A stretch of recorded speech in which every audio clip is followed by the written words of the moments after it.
बहुत अच्छा वर्णन किया प्रभु जी ने। तो आज वैशाख अमावस्या है, गदाधर पंडित का आविर्भाव, और गौर पूर्णिमा को चैतन्य महाप्रभु का आविर्भाव।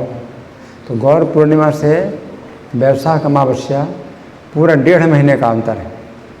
तो गदाधर पंडित का जो आविर्भाव हुआ वो श्री चैतन्य से 1.5 महीने बाद हुआ। 1.5 महीने छोटे हैं ये। और एक प्रश्न ये उठता है कि गदाधर पंडित ने क्षेत्र संन्यास क्यों लिया? उनका तो जो है ये नियम था कि चैतन्य का संग नहीं छोड़ना है, और क्षेत्र संन्यास फिर ले लिया। तो क्षेत्र संन्यास क्यों लिया? तो वास्तव में क्षेत्र संन्यास लिया था चैतन्य महाप्रभु की संगति में रहने के लिए क्षेत्र संन्यास लिया था। अब वो जो है कुछ समझने में कुछ गलती हो गई। वो हो सकता है कि भगवान चैतन्य को माता सची ने आदेश दिया था कि तुम जगन्नाथपुरी में ही रहो, ताकि लोग आते जाते रहेंगे जगन्नाथपुरी से नवद्वीप, तो उनसे तुम्हारा समाचार मिलता रहेगा। तो भगवान चैतन्य ने अपनी माता की आज्ञा स्वीकार कर ली। लेकिन भगवान चैतन्य ने क्षेत्र संन्यास नहीं लिया था। तो कभी जा भी सकते हैं, अगर जाना चाहें तो जा भी सकते हैं जगन्नाथपुरी से। लेकिन हाँ, मतलब पूरा समय तो जगन्नाथपुरी में रहेंगे, लेकिन कुछ आवश्यकता पड़े तो जा सकते हैं। और गदाधर पंडित ने ऐसा नहीं सोचा था। उन्होंने सोचा कि क्षेत्र संन्यास लेने से चैतन्य महाप्रभु की संगति में उनको सहायता मिलेगी, कि कोई अगर उनसे कहे कि इधर जाओ उधर जाओ, तो ये बताने में तो लज्जा होती थी कि चैतन्य महाप्रभु की संगति मुझे करनी है। लेकिन उनको एक ही कारण मिल जाएगा कि मेरा क्षेत्र संन्यास से मैं कहीं जा नहीं सकता। तो ये बताने में जो है उनको थोड़ा लज्जा थी कि मैं चैतन्य महाप्रभु की संगति, मेरा ये नियम है। लेकिन क्षेत्र संन्यास बताने में कोई लज्जा नहीं, क्षेत्र संन्यास है मेरा। तो जगन्नाथपुरी नहीं छोड़ के जाएंगे, और अंदर से जो भावना है वही है कि चैतन्य की संगति में रहना है। लेकिन ऊपर से था नियम कि क्षेत्र संन्यास।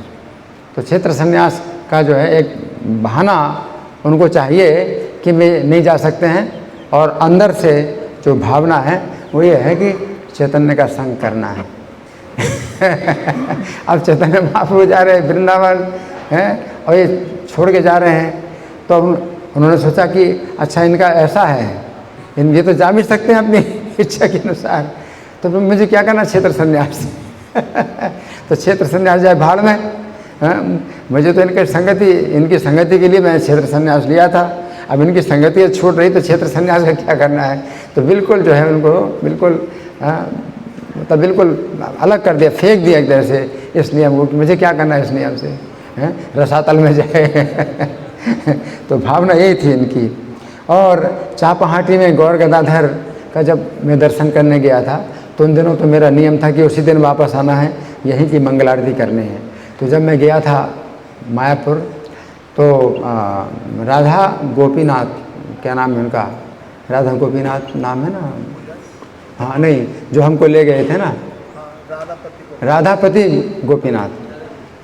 गोपीनाथ है। तो हमें सब स्थान के दर्शन करा रहे थे, और हमें उसी दिन जो है फ्लाइट से वापस आना था कि इसी मंदिर में इस मंगल आरती करनी है।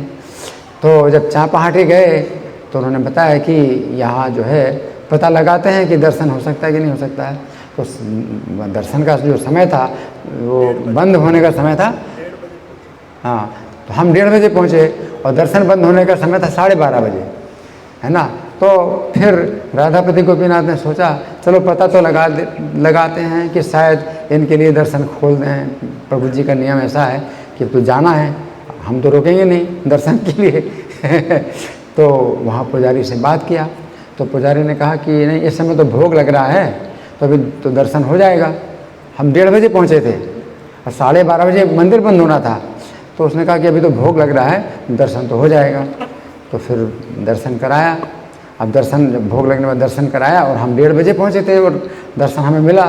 फिर उस पुजारी ने कहा कि मैं नहीं जानता था कि क्या कारण था, उन्होंने मेरी तबीयत ऐसी ख़राब कर दी कि भोग लगाने में देर हो गई मुझको।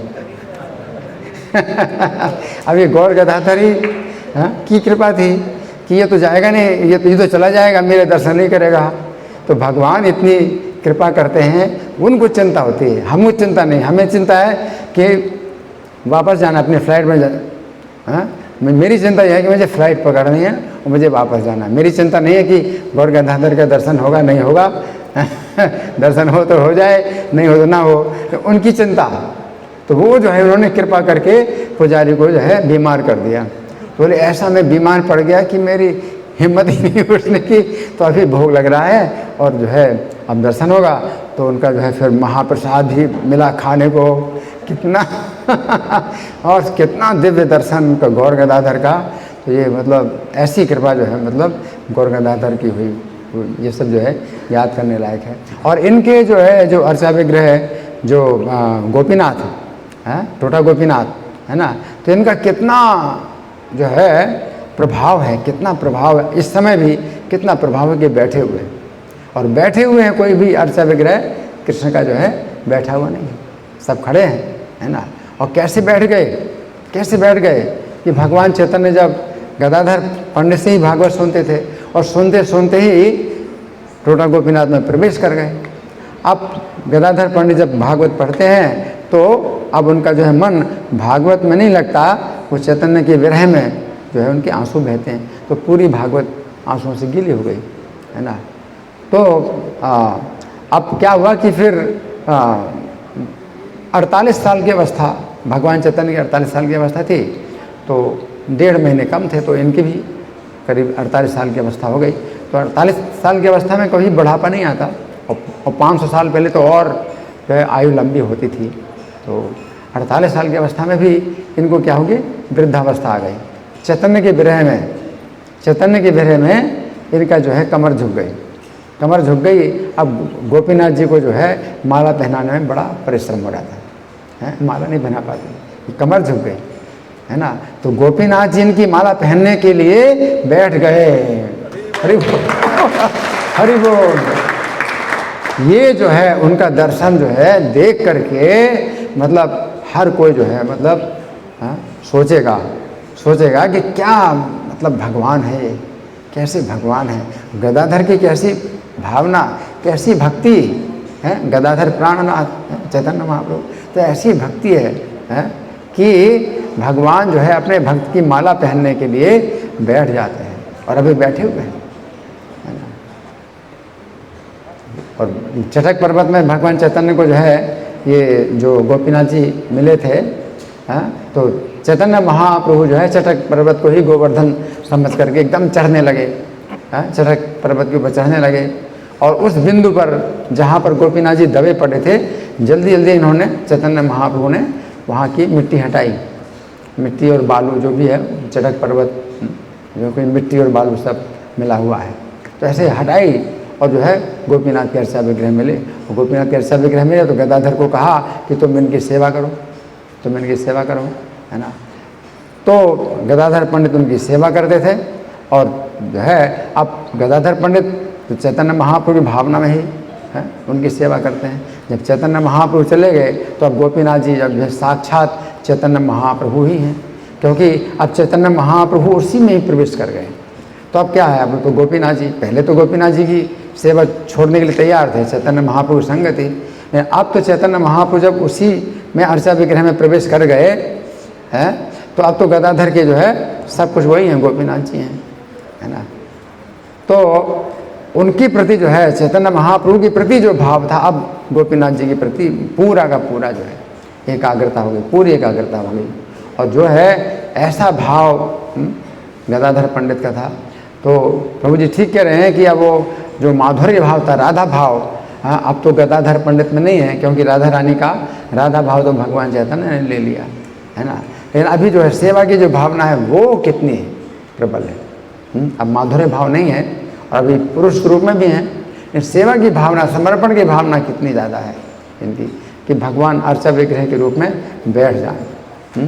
कहीं ऐसा हुआ आज के इतिहास में, भगवान के जितने भी अर्चा विग्रह खड़े हैं तो किसी की माला स्वीकार करने के लिए भगवान क्या बैठ जाएं? और अगर बैठ जाएं तो वो लीला करके बैठ जाएंगे, लेकिन फिर खड़े हो जाएंगे। ये ऐसे अर्चा विग्रह कभी नहीं दिखाई देते कि तब से अभी तक जो है वो बैठे हुए हैं और वो दिखा रहे हैं कि मैं क्यों बैठा, मैं क्यों बैठा हूँ? एक मेरा एक ऐसे भी भक्त थे, ऐसे समर्पित थे, जिन्होंने मतलब जिनको माला पहनाने में असुविधा होती थी, तो उनकी सुविधा के लिए मैं बैठा हूँ। तो भगवान गोपीनाथ जो है अभी भी ये गदाधर पंडित की जो महिमा, उनकी सेवा की जो भावना है, उसको जो है बता रहे हैं अपने इस कार्य के द्वारा कि वो बैठे हुए हैं। तो बैठा हुआ देख करके कोई भी व्यक्ति जो है, जो नास्तिक से भी नास्तिक है, सोचेगा ये तो मनुष्य के द्वारा बनाई हुई मूर्तियाँ हैं, तो इन्हीं की पूजा करते हैं। तो कई तरह के लोग जो है आक्षेप करते हैं भक्तों के ऊपर, तो उनके ऊपर कौन बोल सकता है? उसका मुंह बंद हो जाए कि भगवान अर्चा विग्रह के रूप में इतने जो है वशीभूत हैं कि खड़े से बैठे हुए और अभी भी बैठे हुए हैं। कोई ऐसे नहीं बना सकता, ऐसे कोई नहीं बना सकता, और आज तक कोई ऐसी मूर्ति बनी नहीं, सब मूर्तियाँ खड़ी है ना।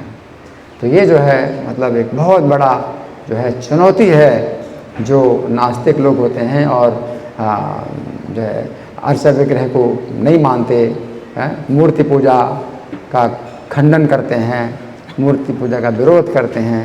तो उनके लिए बहुत बड़ी चुनौती है कि गोपीनाथ जी जो है स्वयं बैठे हुए हैं। गदाधर पंडित का जो है जो प्रेम है, तो अगर आप अर्चा विग्रह को आप जो है समर्पण, आपकी जो सेवा की भावना अगर होती है, तो अर्चा विग्रह आपकी सेवा को स्वीकार करते हैं और कई प्रकार से वो संकेत देते हैं कि वे आपकी सेवा स्वीकार कर रहे हैं, है ना।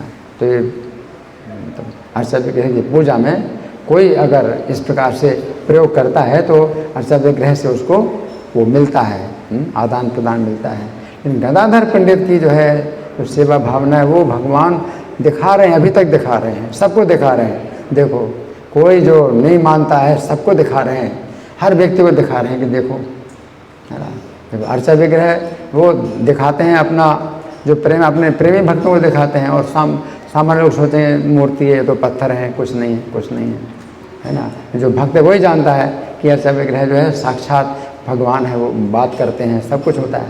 लेकिन गदाधर पंडित के लिए, गदाधर पंडित की तो ऐसा कर दिया उन्होंने कि मतलब वो बैठे हुए हैं, है ना।